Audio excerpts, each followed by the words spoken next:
আমি হেঁটে চলেছি ঢাকুরিয়া লেকের ভিতর দিয়ে। এরা ফার্স্টলি তো কোনো খাবার ভেতরে অ্যালাউ করে না, সেটা ঠিক আছে, পরিবেশকে পরিষ্কার রাখার জন্য এটা করা দরকার। কিন্তু অন্তত 4-5টা মিষ্টির দোকান তো থাকবে না। মানে মিষ্টির দোকানের কথা বলছি এই কারণে, এটা ঢাকুরিয়া লেক প্রেমিসেসের মধ্যে হলেও যে রাস্তা দিয়ে হেঁটে চলেছি এই রাস্তাটার নাম হচ্ছে ময়রা স্ট্রিট। তো 4-5টা অন্তত মিষ্টির দোকান তো এক্সপেক্ট করতেই পারি। এখানে একটা বলরাম মল্লিক, ওখানে একটা বাঞ্ছারাম, ওখানে একটা কিছু নকুল ফকুর কিছু ধুর।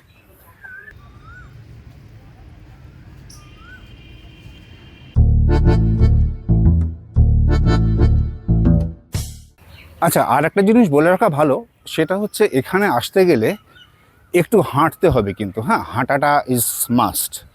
সেই জন্য বলছি, যদি শীতকাল হয় এবং সঙ্গে একটু সুঠাম সবল গার্লফ্রেন্ড থাকে তাহলে এখানে আসার প্ল্যান করতে পারো।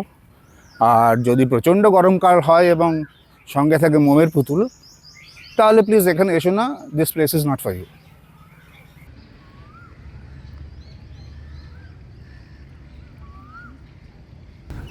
তোমরা এখানে কয়েক রকমভাবে আসতে পারো। এক তো যারা ট্রেনে আসবে লেক গার্ডেন স্টেশনে নেমে আসতে পারো, সেখান থেকে কম্পারেটিভলি কাছে হয়। যারা মেট্রোয় আসবে তারা রবীন্দ্র সরোবর মেট্রো স্টেশনে নেমে ভোলে বাবা পার্ক এলাকা করতে করতে অনন্ত হেঁটে আসতে পারো। যেরকম বললাম, এখানে গেলে অনেকটা হাঁটতে হয়। যারা গোলপার্ক দিয়ে আসবে তারা গোলপার্ক থেকে ওই দিক দিয়ে গেট আছে যেটা রবীন্দ্র সরোবরে ঢোকার, সেইখান থেকে ঢুকেও হাঁটতে হাঁটতে এবং হাসতে হাসতে চলে আসতে পারো। কিন্তু কোনোটাতেই কিন্তু হাঁটা খুব একটা কম নয়, হাঁটতে হবে অনেকটা, এটুকু জেনে রাখো। তোমরা জানো অলরেডি আমি হিউয়ান সাংয়ের ভক্ত, আমার হাঁটা ফাটা নিয়ে খুব একটা প্রবলেম নেই। কিন্তু যাদের হাঁটা নিয়ে প্রবলেম আছে একটু মেন্টাল প্রিপারেশন নিয়ে এসো, কিন্তু আশাটা ওয়ার্দি, এটুকু বলে দিলাম।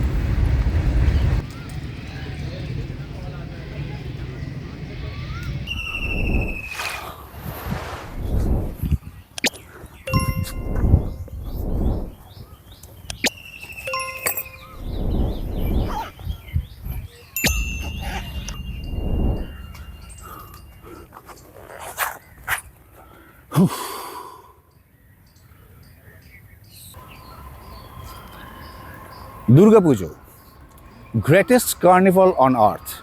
বাঙালি হয়ে প্রথমত তো ভীষণ গর্ব হয়। কলকাতাতেই 4000-এর উপর দুর্গাপুজো হয় ফার্স্টলি। আর দুর্গাপুজো মানে কি সেটা আলাদা করে বাঙালিদের বলে দিতে হবে না। অনেক আগে থেকে শপিং, তার পেছনে একটা বিশাল ইন্ডাস্ট্রি, কোটি কোটি টাকা ইনকাম করতে পারে। আজকাল তো দ্বিতীয়া মহালয়া থেকে বেসিক্যালি বিরাট লাইন, সেটা দ্বিতীয় দ্বাদশী ত্রয়োদশী পর্যন্ত লাইন পড়তে থাকে। সব মিলিয়ে তারপরে আছে খাওয়া দাওয়া, সেটা একটা ইন্ডাস্ট্রি বলো, একটা মজা বলো, সব মিলিয়ে একটা দারুণ ব্যাপার। আলো ঝলমলে কলকাতা, দিনের বেলা তার একরকম রূপ। হ্যাঁ, অনেকে দিনে ঘুরতে পছন্দ করে, আমি যেমন একটু দিনে ঘুরতে পছন্দ করি, ভিড়টা কম হয়। আবার আমি একটা জিনিস ইউজ করি, সেটা হচ্ছে লাইটিং। আর যারা রাত্রে ঘুরতে পছন্দ করে, ঠাকুর দেখার সংখ্যা বা প্যান্ডেল হপিংয়ের পরিমাণ একটু কম হলেও, মানে পার নাইট বলছি, তারা দুর্দান্ত লাইটিং দেখতে পায়। আমিও মাঝে মাঝে যাই না তা নয়, আমিও দেখি। তো সব মিলিয়ে দুর্গাপুজো আমাদের কাছে একটা, বাঙালির কাছে একটা ইমোশন, একটা ভালোবাসা, এবং সবথেকে বড় কথা হচ্ছে একটা অপেক্ষা। মানে পুজো আসছে, মানে বেড়াতে যাওয়ার সময় এটা হয় যে বেড়াতে যাব, এটার একটা অন্যরকম ফিলিং আছে। পুজো আসছে, এটার একটা অন্যরকম ফিলিং। পুজো এসে গেলেই না লোকজন কাউন্ট করতে শুরু করে যে সপ্তমী তো চলে গেল, আর তো 2 দিন, নবমী চলে গেল, আবার কবে হবে। মানে যে বলছে নবমী চলে গেল আবার কবে হবে, সেক্ষেত্রে দ্বাদশী ত্রয়োদশীতেও ঠাকুর দেখতেই যাচ্ছে। আমি বলতে চাইছি, একটা এই যে বিশাল কর্মকাণ্ড, এই যে একটা জমকালো জাঁকজমক গ্র্যান্ডিয়ার, দিস ইজ দুর্গা পুজো। এতগুলো কথা কেন বলছি? আশ্বিনের শারদ প্রাতে, না, আশ্বিন মাসও নয়, শরৎকালও নয়। আমি পেছন ফিরে হেঁটে চলেছি, তার একটা কারণ আছে। আমি পিছিয়ে চলেছি এখন বেশ কিছু দিন বা বেশ কিছু সপ্তাহ বা বেশ কিছু মাস। এখন তো দুর্গাপুজোর সময় নয়, কিন্তু আমি ফিরে চলেছি সেই দুর্গাপুজোর সময়, যেখানে আমি যাচ্ছি সেখানে সংরক্ষিত আছে, সংরক্ষণ করা রয়েছে বেশ কিছু বছরের দারুণ দারুণ বেশ কিছু দুর্গা প্রতিমা। তাই বছরে যে কোনো সময় দুর্গাপুজোর ফ্লেভার নিতে তোমরা চলে আসতে পারো এইখানে। অবশ্যই চলে আসতে পারো, ফ্যামিলিকে নিয়ে চলে আসতে পারো, বন্ধুবান্ধবকে নিয়ে চলে আসতে পারো। আশপাশের লোকজন আমাকে দেখছে, একটা পাগলের মতো একটা ছেলে পিছন ফিরে হেঁটে চলেছে, কারণটা বুঝতে পারছে না। This is my time machine. এই টাইম মেশিনে করে আমি চলেছি কয়েক মাস পিছিয়ে সেই শরৎকালে, কয়েক বছর, কয়েক মাস, কয়েক দিন বা কয়েক সপ্তাহ।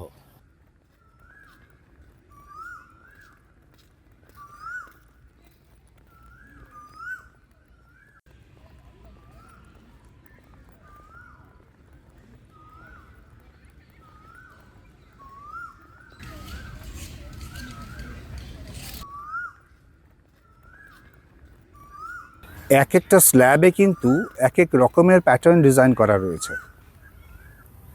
এই দুর্গা মিউজিয়ামে ঢুকেই প্রথমে বাঁ দিকে, তারপরে ডান দিকে দুটো দুর্গা মূর্তি দেখতে পাবে। যেহেতু বাঁ দিক দিয়ে শুরু করা উচিত, সেই জন্য লেফট রাইট করে বা কদম কদম বাড়ায় যা করে আমি বাঁ দিকে যাব। এটা চেতলা অগ্রণী ক্লাবের 2017 পুজো, শিল্পী ভবতোষ সুতার। আর ডান দিকে যে মূর্তিটা রয়েছে এটা হিন্দুস্তান ক্লাব 2021 পুজো। এখন দিনের বেলা একটা গ্লাসের মধ্যে যেহেতু মূর্তিটাকে রাখা রয়েছে, একটা রিফ্লেকশন পড়ছে, এটা রাতের আলোয় দেখতে পেলে দুর্দান্ত লাগতো, কারণ ভেতরে আলো দেওয়া আছে আমি জানি, তাও আমি যতটা পারছি দেখাচ্ছি।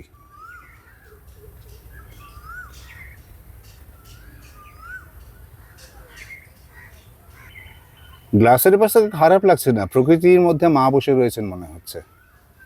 আর এই দুটো দুর্গা প্রতিমার একদম পাশেই রয়েছে একটা স্টিম ইঞ্জিন। ভবতোষ সুতারের এই অসাধারণ স্কাল্পচারটা দেখে একটা কথা মনে পড়ে গেল। কিছুদিন আগে ইডেন গার্ডেন্স পার্কে আমি একটা ভ্লগ করেছিলাম, সেখানে দুজন স্কাল্পটারের কথা বলেছিলাম। তারা হলেন ব্রুনো কাচালানো এবং লরা থেয়ার। এই ধরনের অসাধারণ অসাধারণ ভাস্কর সারা পৃথিবীতে ছড়িয়ে রয়েছে, আমরা সবাই জানি। সেটা নিয়ে আমার বক্তব্য না, আমার বক্তব্য হচ্ছে শিল্পীর স্বাধীনতা ইজ ভেরি ইম্পর্ট্যান্ট, তবেই কিন্তু একটা সুন্দর সৃষ্টি হতে পারে। এটা নিয়ে একটা গল্প মনে পড়লো বলে এই কথাগুলো বলছি।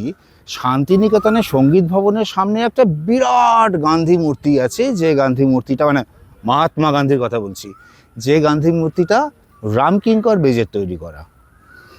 তিনি যখন তৈরি করতে শুরু করেছেন সেই মূর্তি, তখন এলি তেলি মোহাম্মদ আলী বিরাট বিরাট বিদগ্ধ লোকজন এসে একবার মূর্তিটাকে একটু এইভাবে তৈরি করুন, মূর্তিটার মধ্যে যেন ওই ব্যাপারটা থাকে, উনি তো জাতির জনক, তাই তার মূর্তিটা যেন এই ফিলটা প্রকাশ পায় মূর্তির ভেতর দিয়ে। এইসব নানা রকম অ্যাডভাইস দেওয়া হচ্ছে। কাকে দেওয়া হচ্ছে না, রামকিঙ্কর বেজকে দেওয়া হচ্ছে, খ্যাপা শিল্পী। হ্যাঁ, একে খ্যাপা, তার উপর শিল্পী। তিনি কি করলেন, সেই মূর্তি তৈরি করলেন। সেই মূর্তিটা তৈরি হলো বিরাট বড়, এখনো সঙ্গীত ভবনের সামনে গেলে সেই মূর্তি দেখা যাবে। অ্যাপারেন্টলি মূর্তিটা দেখতে কিন্তু বিরাট বড় মহাত্মা গান্ধী হাতে লাঠি নিয়ে দাঁড়িয়ে রয়েছেন, বাট দ্য থিং ইজ, লক্ষ্য করলে দেখা যাবে তার পায়ের নিচে দ্যার ইজ এ স্কাল, একটা খুলি রয়েছে। এই খুলিটা থাকাটা কিন্তু কোনো রকম অন্তর্নিহিত অর্থ নেই, এটা রাগের বহিঃপ্রকাশ, যে আমি শিল্পী, আমি কিভাবে কি তৈরি করব না তৈরি করব সেটা আমার ওপর ডিপেন্ড করছে 100%। হু দ্য হেল ইউ আর, যে তোমরা এসে এই বলছো সেই বলছো সেই বলছো। শিল্পীকে কখনো বিরক্ত করতে নেই, শিল্পীকে স্বাধীনতা দিতে হয়, তবে একটা সৃষ্টি কিন্তু দুর্দান্ত হয়। চলে এসেছি দুর্গা মিউজিয়াম মা ফিরে এলোর সামনে। এই মা ফিরে এলো দেখে কেউ আবার ভেবো না এটা মামি রিটার্নসের বাংলা ভার্সন। Come on.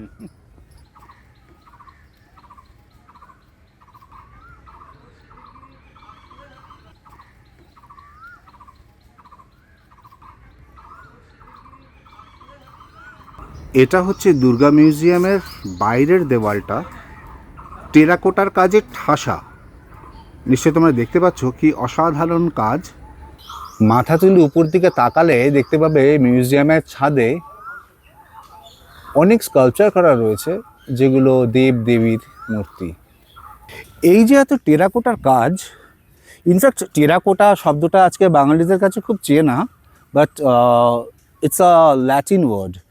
টেরা মানে হচ্ছে মাটি, আর কোটা মানে হচ্ছে পোড়ানো।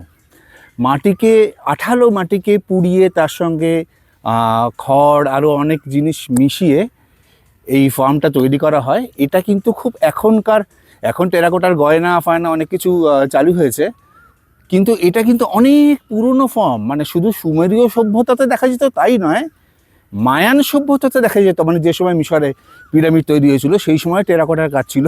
পিরামিড টেরাকোটা নয় কিন্তু, হ্যাঁ, কেউ আর মানে ভুল বুঝো না, সেই সময় টেরাকোটা দেখা যেত। আর মৌর্য সাম্রাজ্যের সময় দেখা যেত। সব থেকে বড় কথা হচ্ছে আমাদের এখানে মানে পশ্চিমবঙ্গে বাঁকুড়া বিষ্ণুপুরে যদি যাও, মানে এটাই বুঝতে পারবে, মানে এটা দ্যাট ইজ দ্য প্রমাণ যে যে মন্দিরগুলো রয়েছে তাতে যে টেরাকোটার কাজগুলো রয়েছে, এটা তো অনেক অনেক বয়স সেই সব মন্দিরগুলোর, সেই সব কাজগুলোর। সেইগুলো দেখে এখন আমরা কিন্তু মোহিত হই। এই হলো মিউজিয়ামের বাইরের দিক, আর এই হলো মিউজিয়ামের ভিতর। মানে এক মুহূর্তে যেন মনে হচ্ছে একটা এনভায়রনমেন্ট পুরো বদলে গেল।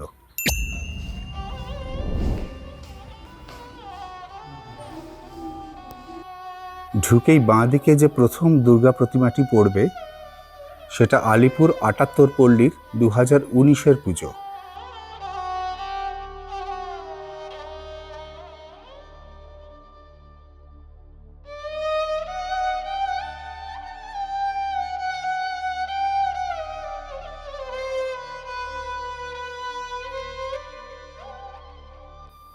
তার ঠিক পরের ঠাকুরটাও আলিপুর ৭৮ পল্লীর।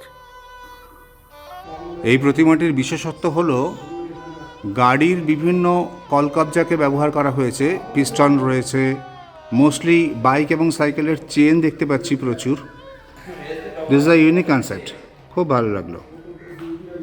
তারপরের প্রতিমা জিতেন্দ্র স্মৃতি সংঘ ২০২২-এর পুজো।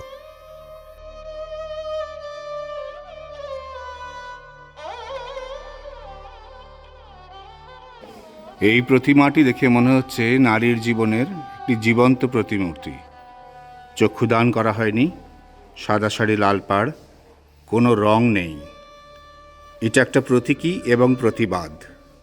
এর পরের প্রতিমাটি ভবানীপুর ৭৫ পল্লী ২০১৭-এর পুজো।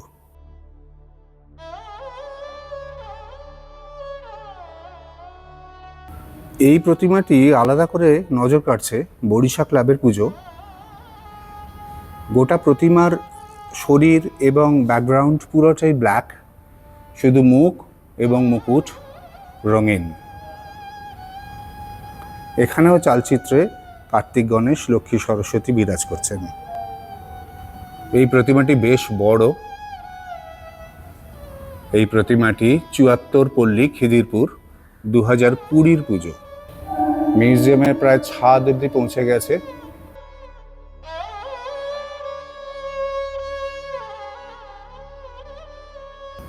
This is a huge sculpture. বাঁ দিক ডান দিকে অনেকটা বড় এই প্রতিমাটি। গলফগ্রিন শারদোৎসব কমিটি ২০২২-এর পুজো এটা।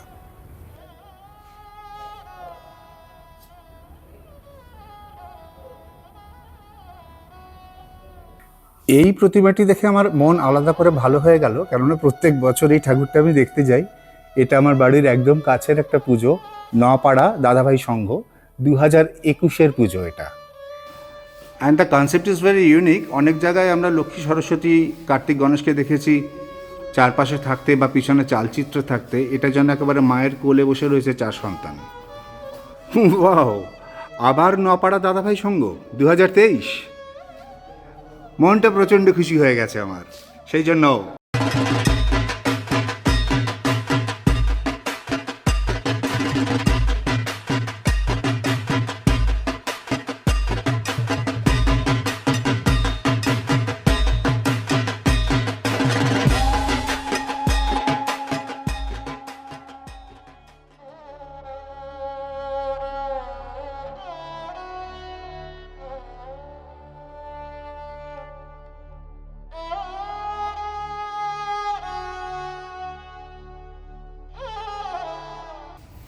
Just look at the reflections. এগুলো কিন্তু ছাদে যত আলো রয়েছে তার রিফ্লেকশন পড়েছে মাটিতে।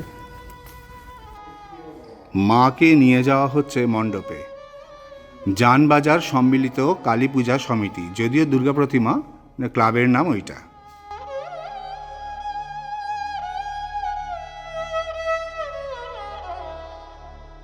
এটা চেতলা অগ্রণী 2020 প্রতিমা, শিল্পী শ্রী অনির্বাণ দাস। এই প্রতিমাটিও বেশ উঁচু, প্রায় ছাদ অবধি পৌঁছে গেছে। আর এরকম এত বড় একটা সাপ দেখে আমার মনটা খুব খুশি খুশি হয়ে গেল। এটা আহিরিটোলা সার্বজনীন দুর্গোৎসব 2024-এর পুজো, লাস্ট ইয়ার। এই প্রতিমাটা দেখতে দেখতে মনে হচ্ছে আমরা যখন মণ্ডপে ঢুকি প্রচণ্ড ভিড়ের মধ্যে ভলেন্টিয়াররা বাঁশি বাজাতে লাগে, সরে যান, দাঁড়াবেন না, ছবি তুলবেন না, ইত্যাদি ইত্যাদি, ধাক্কা ধাক্কি এইসবের মধ্যে দেখতে হয়। আপনারা প্লিজ আসুন এখানে, নির্বিঘ্নে দাঁড়িয়ে যতক্ষণ ধরে খুশি দেখুন প্রতিমা। কেউ বাঁশিও বাজাবে না, তাড়াও দেবে না। এই জায়গাটাকে কিন্তু যেরকম সেরকমভাবে তৈরি করা হয়নি। পুজো মণ্ডপে ঢোকার পর আমরা একটা দারুণ এনভায়রনমেন্ট দেখে মোহিত হয়ে বাইরে বেরিয়ে আসার পর বলি না যে কি সুন্দর একটা এনভায়রনমেন্ট ছিল ভেতরে। এখানে এলে কিন্তু ঠিক সেই এনভায়রনমেন্টটা ফিল করতে পারবেন। সন্তোষপুর লেকপল্লী 2020 সেই প্রতিমা একটা রিলিফ ফর্মে করা রয়েছে, টেরাকোটা ফর্মে। আগেও বলেছি terracotta is a Latin word. এই প্রতিমাটি কোথাকার সেটা লেখা নেই, কিন্তু আমি জানি এটা চক্রবেড়িয়া সার্বজনীন 2021-এর পুজো। মনটা খুঁতখুত করলো। মনে হলো তখন দিনের বেলায় দেখালাম, সন্ধেবেলায় আলো জলে সে কথা বললাম, কিন্তু একটু দেখাবো না। অপেক্ষা করে গেলাম অনেকক্ষণ লেকের ধারে হিন্দুস্তান ক্লাবের সেই ঠাকুরটা দেখানোর জন্য। এখন দেখুন কি সুন্দর লাগছে কাঁচের ভেতরে। আপনারা পরিবারকে নিয়ে এখানে আসুন। এত প্রতিমা যেগুলো ভিড়ের মধ্যে প্রচণ্ড ঠেলাঠেলির মধ্যে দেখতে পাননি বা দেখতে যেতে ভয় পেয়েছেন, এখানে নির্বিঘ্নে দেখুন, আসুন। আমি জানি না ভিডিওটা কীরকম লাগলো। যদি ভিডিওটা ভালো লেগে থাকে অবশ্যই একটা লাইক করবেন, কমেন্ট করবেন, শেয়ার করবেন, এবং ডেফিনেটলি আমার চ্যানেল যদি এখনও সাবস্ক্রাইব না করে থাকেন এরকম ভালো ভালো ভিডিও পাওয়ার জন্য প্লিজ সাবস্ক্রাইব করবেন। ধন্যবাদ, নমস্কার।